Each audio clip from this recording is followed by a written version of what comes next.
तो चलो आज हम पढ़ते हैं किसे रोटेशनल मोशन को जो कि काफ़ी शानदार चैप्टर है। तो इतना ब्राइट स्क्रीन में तो पढ़ाई हो नहीं पाएगी, ब्लैक स्क्रीन करते हैं। तो देखो रोटेशनल मोशन पढ़ते हैं जो कि काफ़ी शानदार चैप्टर है और क्विक रिवीजन करेंगे। यहाँ मैं पहले लिख दे रहा हूँ, क्विक रिवीजन करेंगे। ठीक है, तो चलो शुरू करते हैं। देखिए अगर रोटेशनल मोशन की बात करें तो सबसे पहले हमें देखने को क्या मिलेगा। एक सेकेंड, अपने सीक्वेंस में चलना है ना, तो मुझे सबसे पहले तो इसके सारे टॉपिक्स का खोल लेना चाहिए नाम। देखो रोटेशनल मोशन, सबसे पहले हम देखते हैं मोमेंट ऑफ इनर्शिया क्या होता है। क्या मोमेंट ऑफ इनर्शिया क्या होता है? तो मोमेंट ऑफ इनर्शिया जो है वो शो करता है मास डिस्ट्रीब्यूशन को, shows mass distribution of any system with respect to the axis of rotation. Axis of इसको मैं विथ रिस्पेक्ट को कैसे लिख सकता हूँ कि with respect to axis of rotation. Axis of rotation के अबाउट मास डिस्ट्रीब्यूशन को बताता है अपना मोमेंट ऑफ इनर्शिया। जैसे अगर मैं ये बता दूँ, ये हो गया मेरा एक्सिस ऑफ रोटेशन, ये मेरा कुछ सिस्टम्स हैं, तो इसके अबाउट जो भी मास डिस्ट्रीब्यूशन हुआ है ये मेरा मोमेंट ऑफ इनर्शिया हो जाएगा। अच्छा, मोमेंट ऑफ इनर्शिया टेंडेंसी होती है एक रिजिड बॉडी की to oppose the relative motion. मतलब हाँ भाई, ये तो बात की बात है, छोटे moment of inertia tendency of rigid body to resist angular rotation को, या फिर रिलेटिव मोशन एंगुलर को रोकती है, या फिर एंगुलर रोटेशन को रेजिस्ट करती है अपनी मोमेंट ऑफ इनर्शिया। तो ये हमेशा हमें ध्यान रखते हुए चलना है। देखिए अगर मैं अल्फ़ा बताऊँ तो ये होता है ताऊ अपॉन आई। क्या होता है? ताऊ अपॉन आई। अच्छा, ये अल्फ़ा क्या है? तो ये है भाई साहब तुम्हारा एंगुलर एक्सेलरेशन। किसके रिस्पेक्ट में? With respect to axis of rotation. अच्छा, ये ताऊ क्या है? तो भाई ये तुम्हारा टॉर्क है। अच्छा, टॉर्क भाई वही फोर्स जो तुम्हारा होता है वो यहाँ पे टॉर्क हो जाता है। तो टॉर्क किसके रिस्पेक्ट में? ये भी एक्सिस ऑफ रोटेशन के रिस्पेक्ट में है। और ये आई क्या है? तो ये तुम्हारा मोमेंट ऑफ इनर्शिया है। अच्छा, तुम्हें आई अगर निकालना है तो I is equals to tau upon में अल्फ़ा हो जाएगा, या फिर tau is equals to I alpha हो जाएगा, where I is this and this. ठीक, चलो भाई साहब अब बात करते हैं फॉर सम एंगुलर एक्स। अब हम बात करते हैं ये डिपेंड किस पे करती है। तो देखो डिपेंड करने की बात करें ना तो तीन चीज़ों पे डिपेंड करती है। एक होती है shape of the body, body का कैसा शेप है उस पर मोमेंट ऑफ इनर्शिया अलग अलग होती है। जैसे तुम देखोगे सर्कल है, इसमें अगर ये रिंग के फॉर्म में तुम देख रहे हो तो अलग होगी, एक डिस्क के फॉर्म में देख रहे हो तो अलग होगी, एक स्फीयर बनाऊंगा अगर मैं तो इसका अलग हो जाएगा तुम्हारा मोमेंट ऑफ इनर्शिया। अगर मैं जो है एक हॉलो स्फीयर बना दूँ तो इसका अलग हो जाएगा हैं। अच्छा, अगर रॉड बना दूँ तो इसका अलग हो जाएगा। ठीक है, अगर वही स्क्वायर बना दूँ, रेक्टेंगल बना दूँ, वैसे स्क्वायर रेक्टेंगल में ज़्यादा अंतर नहीं लग रहा है, तो इसका अलग रहेगा। अच्छा, ये मास डिस्ट्रीब्यूशन पे भी डिपेंड करता है। किस पे? मास डिस्ट्रीब्यूशन पे, मतलब कि मास जो है वो कितने एरिया में डिस्ट्रीब्यूट हुआ है। जैसे अगर मैं बात करूँ, ये एक मेरा ये है, ये आर लेंथ है मान लो। अच्छा, वही यहाँ पे भी ये है, और ये जो है यहाँ पे ये मान लो m था, ये हो गया तुम्हारा m/2। ये अभी भी आर लेंथ, ये आर लेंथ है, तो इसका मोमेंट ऑफ इनर्शिया जो होगा वही इसका भी होगा, यानी दोनों का सेम होगा। बट वहीं अगर मैं ये कर दूँ क्या कि ये हो जाएगा तुम्हारा r/2, ये हो जाएगा तुम्हारा r, ये हो जाएगा तुम्हारा m/2, ये हो जाएगा तुम्हारा m। तो देखो ये गलत हो गया, m/2 ये तो सेम मास है लेकिन इसका डिस्ट्रीब्यूशन जो है along the axis of rotation वो अलग अलग है।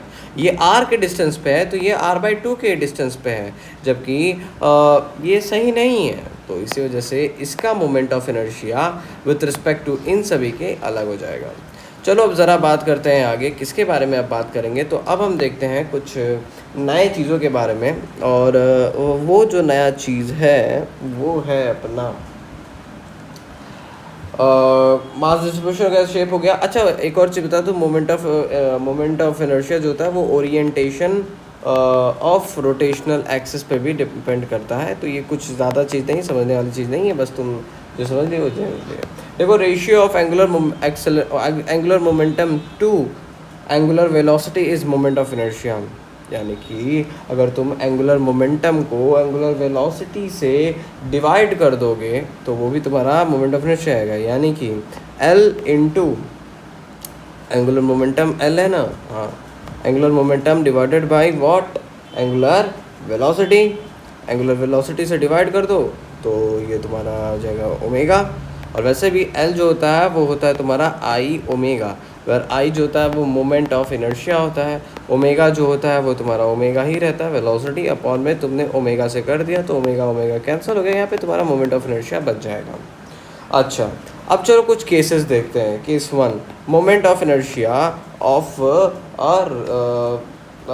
अ point mass whose perpendicular distance from the axis of rotation is r। यहाँ पे ये r डिस्टेंस पे रखा गया है एक मास को, इसका मुझे I बताओ यानी मोमेंट ऑफ इनर्शिया बताओ, तो ये हो जाएगा मास। अच्छा, इसकी परपेंडिकुलर दूरी याद रखे रहना, मैं कह रहा हूँ परपेंडिकुलर दूरी ये r है, तो ये हो जाएगा मास इंटू r का स्क्वायर। तो अगर एक मोमेंट ऑफ इनर्शिया तुम्हें निकालना है एक m मास का अबाउट एक्सिस ऑफ रोटेशन, जिसकी दूरी एक्सिस ऑफ रोटेशन, जिसकी परपेंडिकुलर दूरी एक्सिस ऑफ रोटेशन से r है, वो हो जाएगा I is equals to mr square. ठीक है, चलो। अच्छा, वहीं अगर मैं कह दूं कि अब मुझे ये बताओ कि यहाँ पे है कुछ c और यहाँ पे कुछ m है और यहाँ पे कुछ m है और यहाँ पे c है, अब बताओ इसका मोमेंट ऑफ इनर्शिया क्या होगा। भाई यहाँ पे तुमने निकाला था इसका mr स्क्वायर, तो अब इसको तुम क्या कर दो, नहीं इसको कुछ r कह दो, r, तो ये हो जाएगा तुम्हारा टोटल मोमेंट ऑफ इनर्शिया से निकालने से पहले एक एक निकाल दो, तो ये हो जाएगा mc स्क्वायर, ये हो जाएगा तुम्हारा mc स्क्वायर, अरे mc स्क्वायर तो एक गाना सिंगर है, सुनाओ, चलो जो भी हो। अब इसका टोटल मोमेंट ऑफ इनर्शिया निकालने के लिए दोनों को ऐड कर दो, तो ये जगह m कॉमन हो जाएगा, r square plus c square, तो ये हो जाएगा तुम्हारा क्या, मोमेंट ऑफ इनर्शिया कंबाइंड मास का। ठीक है, ठीक है, मास जो की है वो सेम ही था, तो इसी वजह से हमने ऐड कर दिया। ठीक है, समझ में आ गया। चलो अब देखते हैं, अगर मैंने तुम्हें एक चीज़ बताया था, क्या हाईलाइट भी किया था, ये परपेंडिकुलर डिस्टेंस। तो ये परपेंडिकुलर डिस्टेंस काफ़ी इंपॉर्टेंट है। अगर मैं यहाँ पे स्लैंट हाइट लेता हूँ कुछ थीटा एंगल पे और यहाँ पे मैं अपने मास को रख देता हूँ, तो यहाँ पे रखने के बाद अगर मैं इसका मोमेंट ऑफ इनर्शिया निकालूँ तो ये तुम्हारा क्या हो जाएगा, ये एंगल थीटा है, तो क्या, और ये कुछ l है लेंथ मान लो, तो क्या इसका moment of inertia ml square होगा? नहीं, बिल्कुल नहीं, ये बहुत सरासर गलत है। क्या है? गलत है, एक सेकेंड, इट इज़ रॉन्ग। तो राइट साइड, राइट क्या है, देखो राइट क्या है मैं तुम्हें बताता हूँ। ये थीटा है, तो परपेंडिकुलर, सबसे पहले परपेंडिकुलर डिस्टेंस निकालो, यानी कि ये डिस्टेंस निकालो, यानी कि ये डिस्टेंस निकालो। ये कैसे आएगा? अरे भाई ये हाइपोटेनस, ये परपेंडिकुलर है, तो यहाँ पे तुम ये x मान लो, तो x अपॉन में l is equals to sine theta, है कि नहीं? तो x is equals to l sine theta, हो गया कि नहीं? बिल्कुल। तो ये तुम्हारे जो डिस्टेंस है is equals to l sine theta है, और ये तुम्हारा है परपेंडिकुलर डिस्टेंस। तो यहाँ पे मोमेंट ऑफ इनर्शिया इसका हो जाएगा ml square sine square theta, या तुम इसे ऐसे भी लिख सकते हो ml साइन थीटा का स्क्वायर। तो अब तुम्हें समझ में आया क्या राइट है और क्या रॉन्ग है। चलो अब बात करते हैं किसके बारे में, तो एक्सिस पे अगर रखा जाए तो क्या होगा। जैसे कि अगर मैं बताऊँ, ये तुम्हारा हो गया तुम्हारा वाई एक्सिस, ये हो गया तुम्हारा एक्स एक्सिस, ये हो गया तुम्हारा जेड एक्सिस, ये कुछ ऐसे, ये तुम्हारा जेड एक्सिस हो गया। अच्छा ठीक, मैंने एक मास यहाँ रखा, मैंने एक मास यहाँ रखा, मैंने एक मास यहाँ रखा, मैंने एक मास यहाँ भी रख दिया मान लो, तो ये समझ लो 3D है। और ये जो है ना, ये यहाँ पे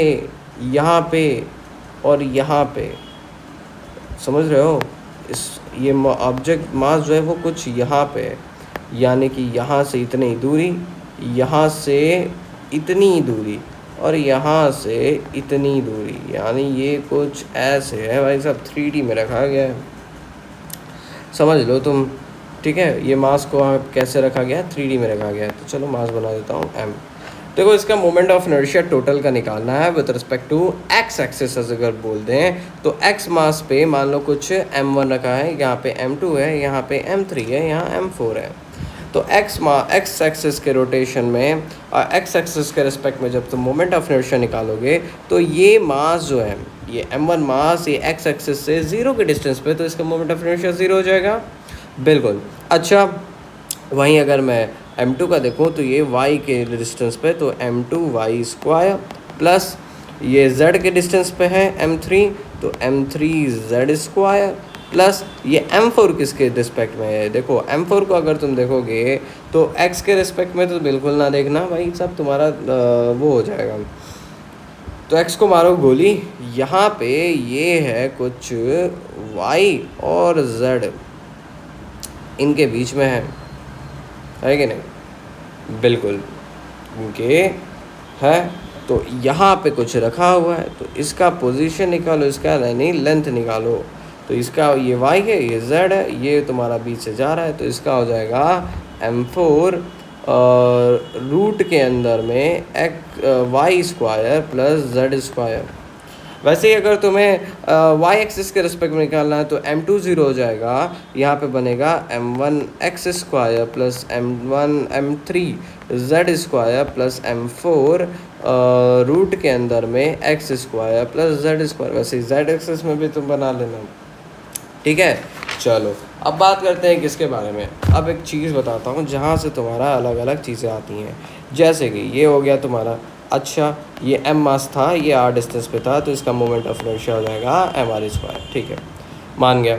अब मैंने क्या किया कि यहाँ पे इसको लिया ऐसे, ये लिया मैंने m/2, ये कुछ r डिस्टेंस पे ही, और एक और ले लिया यहाँ पे r डिस्टेंस पे ही, ये हो गया तुम्हारा m/2। अच्छा, अब इसका मोमेंट ऑफ इनर्शिया कितना हो जाएगा, तो ये ml स्क्वायर बाई 2 प्लस ये ml स्क्वायर बाई 2, यानी कि टोटल देखूं तो ये फिर से आ गया ml स्क्वायर, यानी कि mr स्क्वायर बोले तो mr स्क्वायर, ये mr स्क्वायर आ गई, ठीक है, यानी सेम आया। अब मैं क्या करता हूँ कि अब मैं इसको एक रॉड में कन्वर्ट कर लेता हूँ। अब मैं इसको एक रॉड में कन्वर्ट कर लिया जिसका मास है m/2, यहाँ पे भी इसका मास है m/2।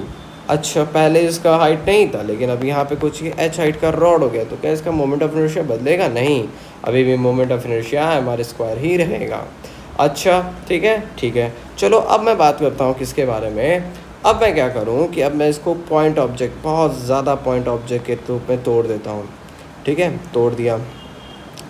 तो बहुत ज़्यादा जब पॉइंट ऑब्जेक्ट में तोड़ दिया तो ये बना क्या, तो ये बन गया है अपना एक रिंग। क्या? एक रिंग बन गया है। तो अगर मैं इसका मोमेंट ऑफ इनर्शिया निकालने की कोशिश करूँ तो इसका भी mr स्क्वायर हो जाएगा। अब मैं क्या करता हूँ कि अब मैं इस रिंग को यहाँ से, अब मैं इस पूरे पार्टिकल, मास पार्टिकल को और फर्दर डिवाइड करता हूँ, और ये यहाँ से मैं यहाँ तक पूरा फैला देता हूँ, यहाँ भी पूरा एक फैला देता हूँ, है कि नहीं। अब मैं पूरा ये एरिया पूरा फैलाया हूँ, बट हाँ ये हॉलो है, याद रखे रहना, सॉलिड नहीं है।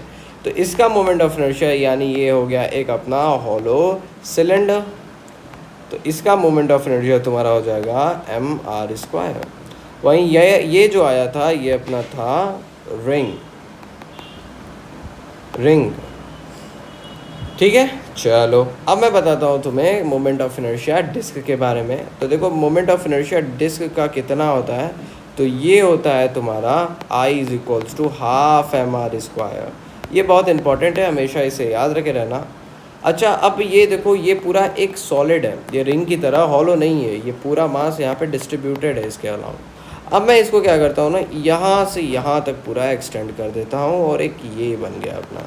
अब ये पूरा एकदम भरा हुआ है, तो ये मेरा बन गया है एक सॉलिड सिलेंडर। इसका मोमेंट ऑफ इनर्शिया कितना होगा? अरे भाई अभी भी इसकी दूरी जो है वो r ही है, अभी भी दूरी r है, मास टोटल अभी भी इनका m ही है बना रहा है, तो अभी भी ये होगा हाफ एम आर स्क्वायर, यानी कि एक डिस्क का और एक सॉलिड सिलेंडर का सेम होता है। अब मैं तेरा बताने जा रहा हूँ तुम्हें मोमेंट ऑफ इनर्शिया रॉड क्या निकालना कैसे जाता है। तो देखो रॉड का मोमेंट ऑफ इनर्शिया निकालते हैं हम कुछ ऐसे कि अगर सेंटर से निकाल रहे हो, सेंटर से कोई एक्सिस पास कर रही है, तो इसके अलॉन्ग जो मोमेंट ऑफ इनर्शिया हो जाएगा वो mr²/12 हो जाएगा। वहीं इंड के अलॉन्ग एक कोई एक्सिस पास करिए तो इसके अलॉन्ग मोमेंट ऑफ इनर्शिया वो mr²/3 हो जाएगा। अच्छा, तुमको मैंने पहली बार बताया कि एक ही ऑब्जेक्ट का अलग अलग डिस्टेंस पे अलग अलग मोमेंट ऑफ इनर्शिया हो सकता है। तो क्या बताओ कि ये जो मैंने रिंग लिया है इसका भी तो अगर मैं यहाँ से लूँ तो अलग आएगा? बिल्कुल आएगा। यहाँ से लूँ यहाँ तो ये बिल्कुल अलग आएगा। क्यों? क्योंकि हम सेंटर एक्सिस ऑफ रोटेशन बदल रहे हैं और एक्सिस ऑफ रोटेशन पे तो डिपेंड करता है मोमेंट ऑफ इनर्शिया। ठीक है, तो चलो अब ज़रा बात करते हैं किसके बारे में। अब हम ज़रा बात करते हैं कैसे आया ये, क्या एक रॉड का। तो देखो एक रॉड का कैसे आया मैं तुम्हें बता सकता हूँ। देखो यहाँ पे ये पूरा मास है, ये पूरा लेंथ है l, ये मास इसका पूरा mm। मैंने इसको एक dx मार्क्स कट कर दिया, dx डिस्टेंस कट किया। इसमें मास कितना होगा तो मान लो dm हो गया। अच्छा ठीक, अच्छा इस dm जो है वो कुछ मान लो x की दूरी पे रखा हुआ है। कितनी दूरी पे? x की दूरी पे रखा हुआ है। तो इसका इस dm मास का, ये जो मेरा पीला वाला एरिया है, इस dm मास का जो है x की दूरी पे जो रखा है इसका मोमेंट ऑफ इनर्शिया कितना होगा? तो हो जाएगा dm, कितना हो जाएगा? dm x²। अच्छा टोटल मोमेंट ऑफ इनर्शिया में लिख देता हूँ, तो टोटल यानी कि di=dm x² हो जाएगा।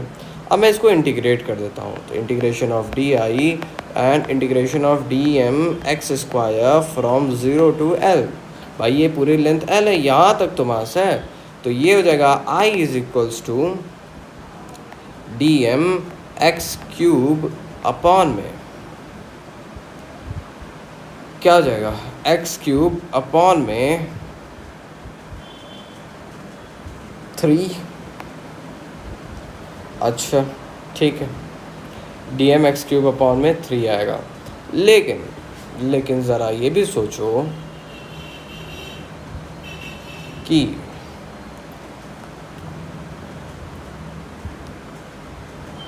तुमने dm मास निकाला है, ये नहीं बताया है कि एक यूनिट में कितना मास, तो ये m/l होता है। तो dx यूनिट में तुम्हारा dm m/l dx मास होगा। तो ये तो तुमने बताया ही नहीं है कि नहीं।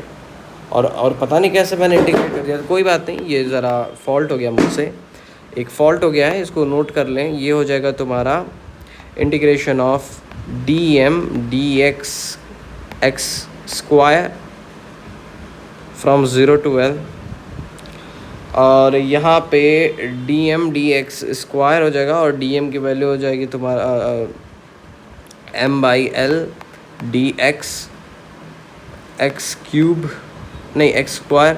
इंटीग्रेट करते हैं 0 से l तक, तो ये आई जो आएगा जो तुम्हारा वो m/l बाहर हो जाएगा, ये x³/3 आएगा फ्रॉम 0 to l, और ये आ जाएगा तुम्हारा m/l इंटू l³/3। ये हो जाएगा तुम्हारा इधर, ये हो जाएगा ml²/3।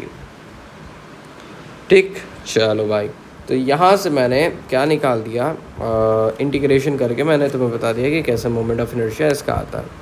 अब मैंने तुम्हें इसका बता दिया रॉड का। क्या तुम अब स्क्वायर का निकाल सकते हो या रेक्टेंगल का?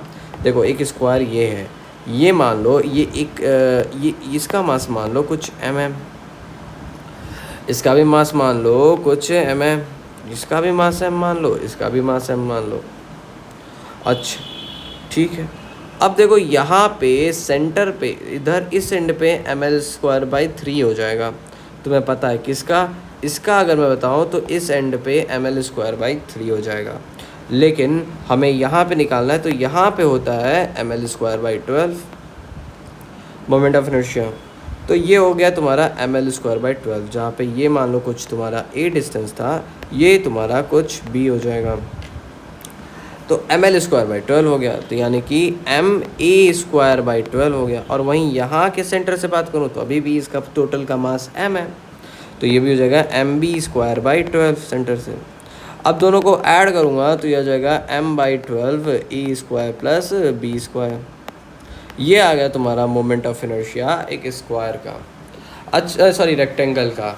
वही अगर मैं स्क्वायर कर दूँ तो जो स्क्वायर में क्या ही होता है भाई, ये ए होता है, ये भी ए होता है, ये भी ए होता है, ये भी होता है, तो यहाँ पे बी की जगह 2a आ जाएगा, यानी m by 12 into 2a square. ये हो जाएगा तुम्हारा एम ए स्क्वायर बाई 6, ये एम ए स्क्वायर बाई 6 हो जाएगा। तो इसको हम जान गए हैं और मोमेंट ऑफ इनर्शिया भी निकालना जान गए स्क्वायर का। अब ज़रा आगे बढ़ते हैं, इन सबसे परे होते हैं और स्लैंट हाइट वगैरह भी निकालना सीख चुके हैं हम। जैसे कि अब एक केस देता हूँ, ये देखो यहाँ पे ये हो जाएगा तुम्हारा 30 डिग्री, तो ये तुम्हारा ऑब्वियसली 60 डिग्री होगा। ये तुम्हारा हो गया 30 डिग्री, तो ये तुम्हारा ऑब्वियसली 60 डिग्री हो जाएगा। अब बताओ मुझे मोमेंट ऑफ इनर्शिया, ठीक है। ये तुम्हारा एक रॉड था, ये कुछ ऐसे, ये तुम्हारा दूसरा रॉड हो गया, ये कुछ ऐसे। इसका मास m है, डिस्टेंस l है, इसका मास m है, डिस्टेंस l है। अच्छा, हमें निकालना है इस एक्सिस के अबाउट मोमेंट ऑफ इनर्शिया। किस एक्सिस के अबाउट? इस एक्सिस के अबाउट मोमेंट ऑफ इनर्शिया निकालना है, ठीक। ठीक है भाई, निकाल सकते हैं। कैसे निकाल सकते हैं? देखो देखो देखो, यहाँ पे ये जो है ना, इसका परपेंडिकुलर डिस्टेंस, क्या तुम परपेंडिकुलर डिस्टेंस देखोगे अब? क्या तुम परपेंडिकुलर डिस्टेंस देखोगे?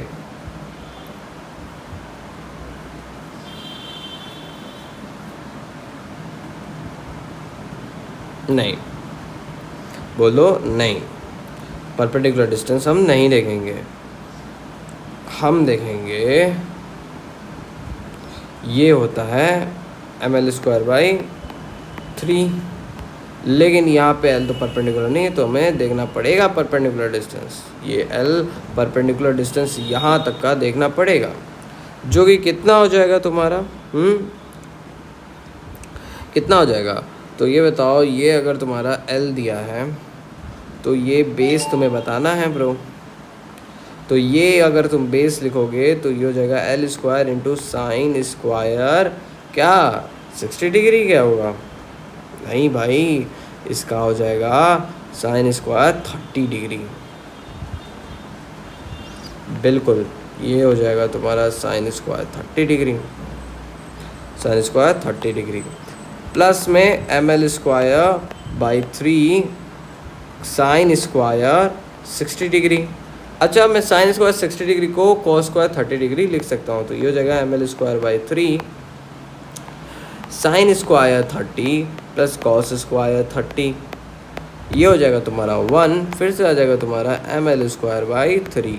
यानी इससे हमें यह पता चलता है कि अगर दो रॉड्स परपेंडिकुलरली प्लेस्ड है तो इनका moment of inertia M L square by 3 आएगा, ठीक। चलो, अच्छा, वहीं अगर ऐसे बना दूँ और ये 30 डिग्री पे है तो ये 60 डिग्री पे होगा।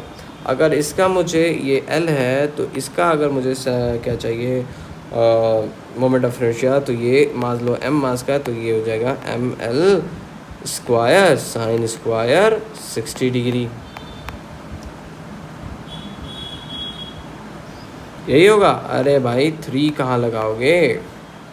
रॉड के एंड से निकाल रहे हो ना, यहाँ से निकाल रहे हो, तो 3 हो जाएगा। तो M L square 3 into sine square 60 degree. वही अगर एक्स एक्सिस के रिस्पेक्ट में देखोगे तो एक्स एक्सिस के रिस्पेक्ट में ये हो जाएगी इसकी परपेंडिकुलर डिस्टेंस, तो ये हो जाएगा M L square by 3 into sine square 30 degree हो जाएगा। बहुत तरीके हैं, निकालोगे निकाल जाएंगे, ठीक है। अब मेरे ख्याल से परफेक्शन हो गया होगा मोमेंट ऑफ इनर्शिया का। तो हुप के बारे में पता है ना? अगर बताओ मोमेंट ऑफ, अगर एक डिस्क दिया है, इसका मोमेंट ऑफ इनर्शिया कितना हो जाएगा? तो ये हो जाएगा तुम्हारा हाफ एम आर स्क्वायर। अच्छा, वहीं अगर एक हुप दिया है तो सबसे पहले मान लो कि ये हुप दिया है 60 डिग्री का, तो सबसे पहले तुम इसका मास निकालोगे।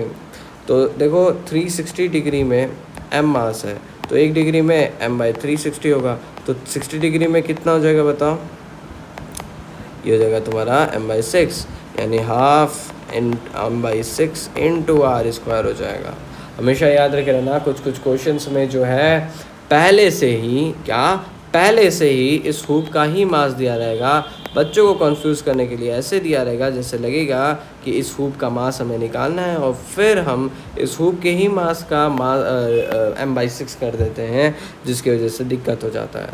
तो क्वेश्चंस वगैरह आपको ध्यान से पढ़ना है। Moment of inertia angular disc का, सिलेंडर का वगैरह का बता दिया हूँ, नहीं बताया हूँ। देखो मोमेंट ऑफ इनर्शिया एक एंगुलर डिस्क का, जिसमें एक R1 है और ये R2 है मान लो, तो इसका मोमेंट ऑफ इनर्शिया निकालना है, तो हाफ m/r2 स्क्वायर माइनस नहीं R1 स्क्वायर प्लस R2 का स्क्वायर, जबकि माइनस होना चाहिए था, लगता था कि ये माइनस होना चाहिए, नहीं ये ऐड होगा। सॉलिड स्फीयर का कितना होता है? तो देखो सॉलिड स्फीयर का मोमेंट ऑफ इनर्शिया होता है तुम्हारा 2/5 mr स्क्वायर। अच्छा, हॉलो स्फीयर का कितना होता है? तो हॉलो स्फीयर का 2/3 mr स्क्वायर होता है। और स्क्वायर रेक्टेंगल वगैरह का तो हमने बता ही दिया है आपको। और कुछ बाकी है? Radius of gyration. तो देखो radius of gyration is nothing, कुछ नहीं है। रेडियस ऑफ गायरेशन कुछ नहीं है, बस तुम जान लेना कि क्या होता है रेडियस ऑफ गायरेशन। देखो रेडियस ऑफ गायरेशन जो होता है ना, जैसे मैंने यहाँ पे निकाला था इसका moment of inertia hollow sphere का 2/3 mr स्क्वायर। अब मैं इस पूरे हॉलो स्फीयर को as a point mass treat करूँगा। m मास का मेरे पास एक पॉइंट मास आ गया है जो कि कुछ k की दूरी पे है, तो यहाँ पे m² square is equal to 2/3 mr square हो जाएगा। यानी कि ये इस पॉइंट मास के मोमेंट ऑफ इनर्शिया को बराबर कर दूंगा 2/3 mr स्क्वायर। ऑब्वियसली मैं बराबर नहीं कर रहा हूँ, मैं समझ रहा हूँ कि मैं उस हॉलो स्फीयर को as a point mass treat कर रहा हूँ जो कि k की दूरी पे है। तो यहाँ पे जो भी k की वैल्यू आएगी वो बेसिकली तुम्हारा moment of radius of gyration होता है। जैसे कि अगर मैं बताऊँ तो यहाँ पे मेरे पास जो एक रॉड होती है उसका मोमेंट ऑफ इनर्शिया होता है ml²/12 सेंटर से। अच्छा, मैं इसका एक पॉइंट ऑब्जेक्ट ट्रीट करता हूँ और यहाँ पे लगा देता हूँ कुछ m मास का, ये कुछ k की दूरी पे है, तो ये हो जाएगा mk² is equals to ml²/12। m से m चला जाएगा, k is equals to l/√12 आ जाएगा। ये हो जाएगा तुम्हारा ROG यानी रेडियस ऑफ गायरेशन।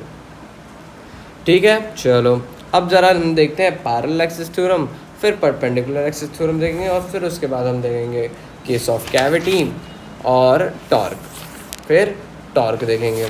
तो चलिए शुरू करते हैं पैरेलल एक्सिस थ्योरम।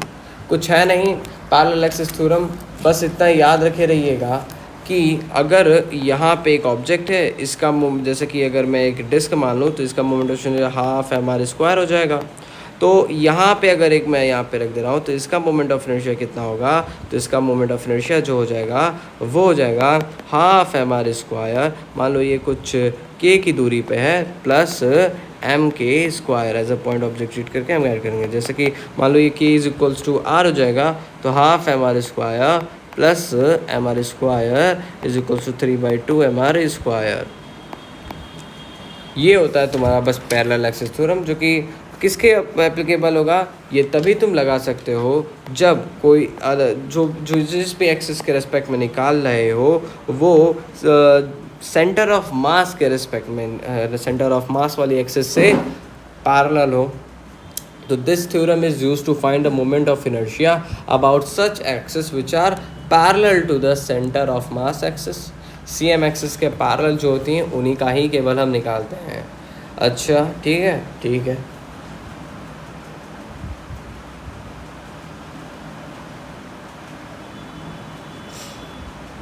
अब क्या करें? जैसे कि अगर मैं तुम्हें बता दूँ, ये मान लो ये रॉड है यहाँ पे इसका मोमेंट ऑफ इनर्शिया CM का कितना होगा? तो सी एम का हो जाएगा हाफ एम, सॉरी ये हो जाएगा एम आर स्क्वायर बाई 12। अब मैं क्या करता हूँ कि मैंने इसके सेंटर ऑफ रोटेशन को कुछ L/3 दूरी पर शिफ्ट करके यहाँ कर दिया, यहाँ से अब घूमेगा। तो ये जो था दूरी ये था L/2 और ये हो गया तुम्हारा L/3। तो ये हो जाएगा L/2 plus L/3 is equals to 5L/6। तो इसका अगर मोमेंट ऑफ इनर्शिया अब मैं निकालूँ तो हो जाएगा m इंटू 25L²/36 हो जाएगा तुम्हारा 25mL²/36। समझ रहे हो क्या कहना चाह रहा हूँ मैं? बिल्कुल, मेरे ख्याल से सब समझ रहे हैं।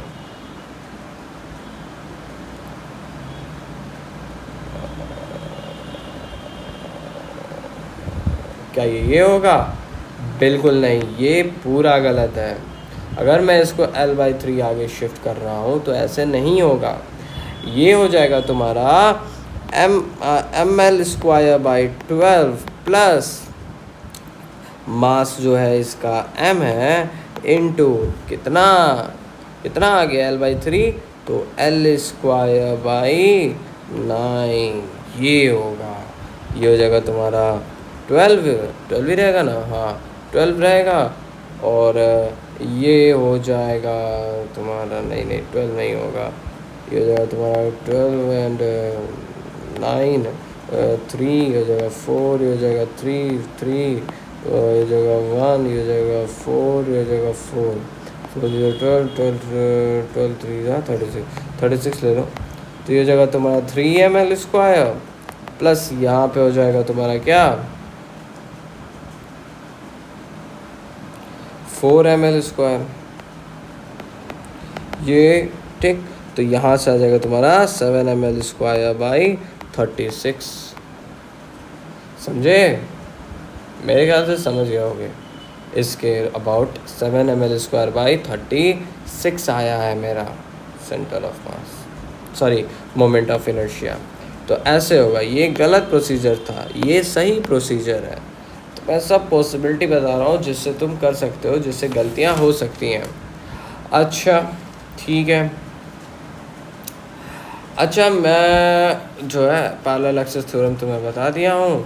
अब ज़रा देखते हैं कुछ और क्वेश्चंस वगैरह। अच्छा अब मुझे बताओ इसका रेडियस ऑफ गायरेशन क्या होगा? तो 7mL²/36 is equals to m²। तो ये m से m कट गया, k is equals to √7 in times L/6। बिल्कुल ये हो जाएगा तुम्हारा आंसर।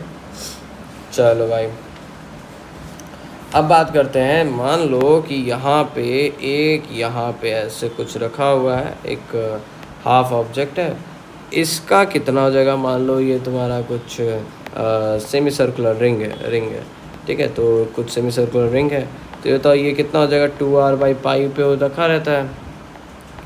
तो और मास कितना हो जाएगा? m मास का है मान लो। तो सबसे पहले तुम्हें इसका ICM का निकालना होगा। तो इसके अबाउट अगर निकालना है तो इससे पहले ICM का मोमेंट ऑफ इनर्शिया निकालो, जो कि mr² होता है प्लस m इंटू 4r²/π² हो जाएगा, जो कि m times r² plus 4r², या ऐसे कर लो mr² 1 प्लस 4/π²। क्या ये होगा?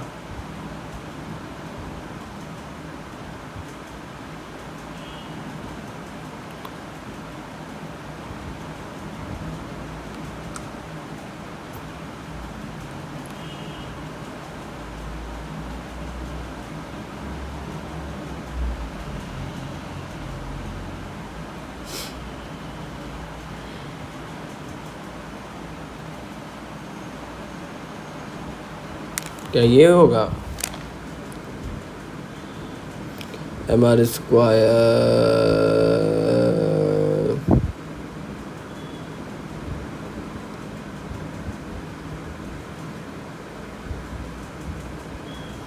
तो इस एक्सिस का तो यही होगा। लेकिन मुझे बताओ क्या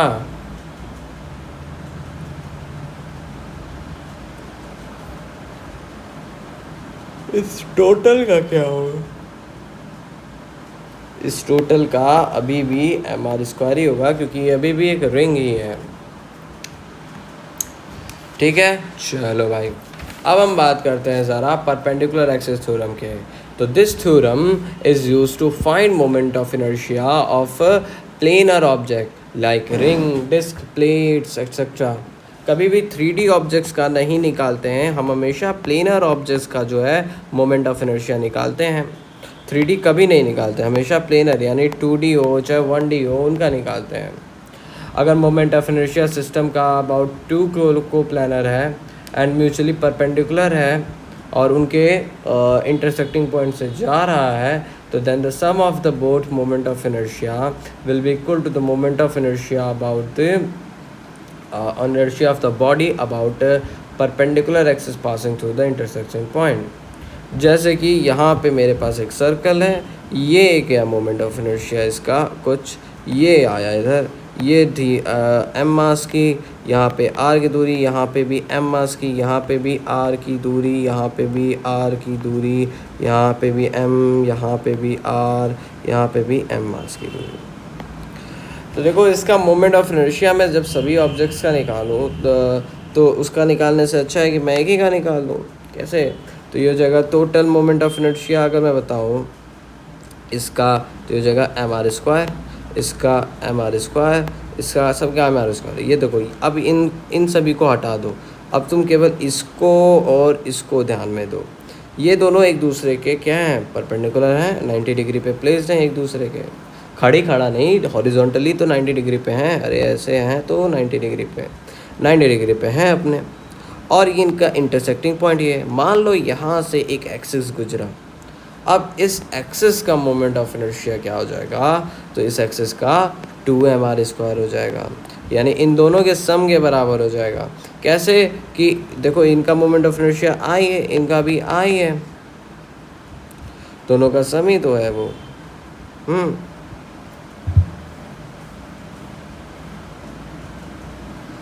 नहीं, मैं तुम्हें बहुत बुरा गलत बताया हूँ, बहुत ज़्यादा तगड़ा वाला गलत बता दिया हूँ। आई एम सो सॉरी, मुझे लग रहा है जाना पड़ेगा।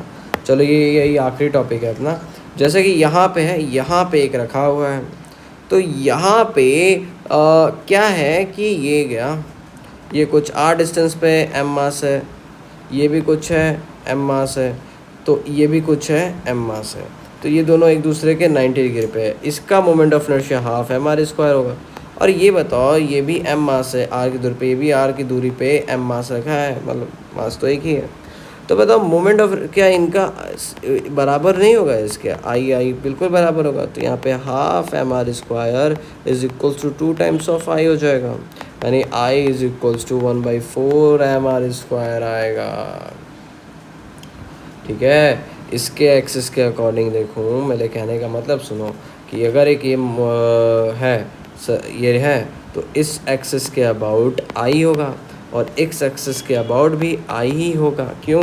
क्योंकि ये दोनों डायमीटर हैं और मास भी एक ही है। और लेकिन जब इसका परपेंडिकुलर एक्सिस आएगा तो उसका हाफ एम आर स्क्वायर होगा, तो इनका और इनका कितना हो जाएगा? तो 1/4 एम आर स्क्वायर हो जाएगा। समझो मेरे कहने का मतलब। जैसे अगर मैं अभी कह दूँ तुम्हें कि ये तो रहा बात एक डिस्क का, अब अगर मैं तुम्हें एक रिंग का दे दूँ तो क्या हो जाएगा? देखो ये रिंग हो गया, रेगुलर बॉडीज़ का ही बेसिकली निकालते हैं, इरेगुलर का भी निकाल ही लेते हैं, लेकिन रेगुलर का मोस्टली निकालते हैं। तो जैसे ये हो गया तुम्हारा, ये आर है, इसके एक्सिस के अबाउट कुछ मोमेंट ऑफ इनर्शिया घूम रहा होगा, तो इसका I1 और इसका भी कुछ हो जाएगा तुम्हारा I2, और ये I1 बराबर I2 होगा क्योंकि मास सेम है और डिस्टेंस भी, दूरी भी सेम ही है। आर है एक रेगुलर बॉडी है, तो यहाँ पे 2i is equals to M R square हो जाएगा भाई। परपेंडिकुलर एक्सिस थ्योरम, इनका और इनका सम जो है वो इनके मोमेंट ऑफ इनर्शिया का सम, यानी I1 plus I2 is equals to किसके हो जाएगा, ये आई जेड के बराबर, तो आई जेड। तो 2i is equals to M R square, जो कि आई जेड की वैल्यू एम आर स्क्वायर है, तो i is equals to M R square by 2 हो जाएगा। ठीक है, समझे क्या? हाँ बिल्कुल, बोल दीजिए। तो अच्छा ये बताओ, अगर मैं तुम्हें रेक्टेंगल का बोलूँ तो रेक्टेंगल के सेंटर से पास होने वाली एक्सिस का तो मोमेंट ऑफ इनर्शिया बता दोगे अभी क्या, कि 1/12 M A square plus B square.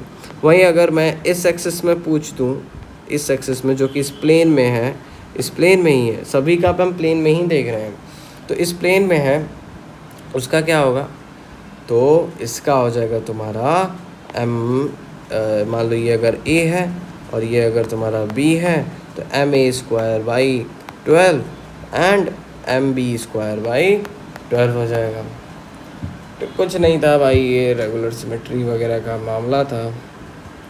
वहीं अगर तुम इनका डायगोनल तो नहीं होता लेकिन स्क्वायर है, यहाँ पे स्क्वायर का डायगोनल बराबर होता है, सेंटर से जो होता है इनका moment of inertia m/6 a square होता है, तो इनका डायगोनल सेम होता है, सिमेट्रिकल होता है। तो इसका मतलब अगर मैं मोमेंट ऑफ इनर्शिया इसके इस एक्सिस का बात पूछूँ, यानी 2i is equals to M A square by 6 हो जाएगा। क्यों नहीं, ये दोनों का परपेंडिकुलर एक दूसरे के 90 डिग्री पे और इनका वर्टेक्स से कॉमन जा रहा है, तो टी हो जाएगा, तो i is equals to M A square by 12 हो जाएगा।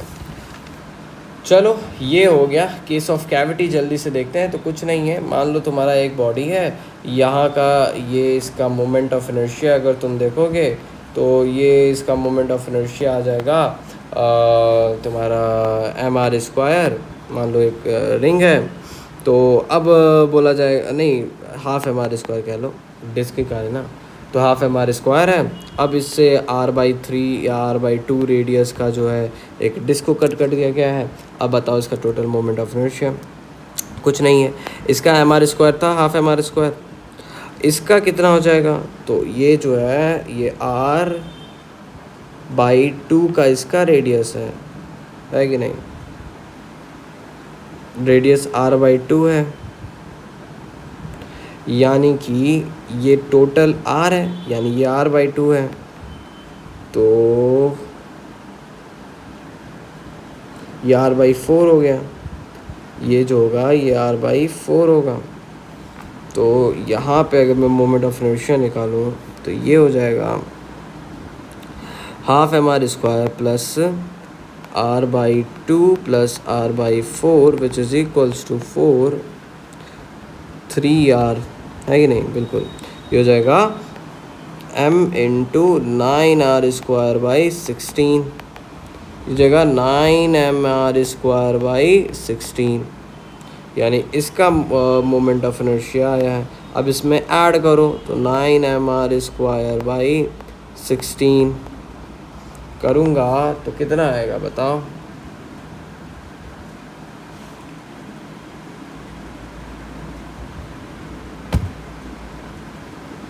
तो इसका आ जाएगा मेरे ख्याल से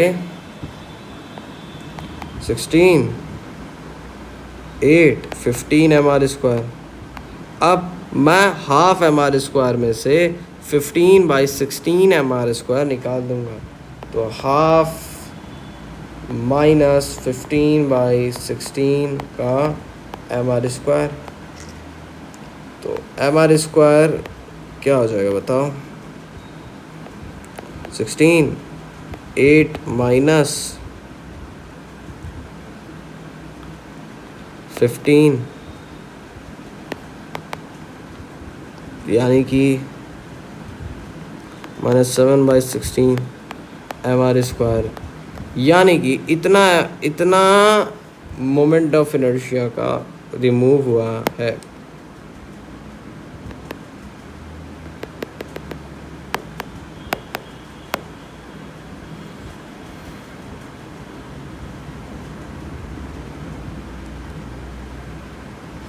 हम्म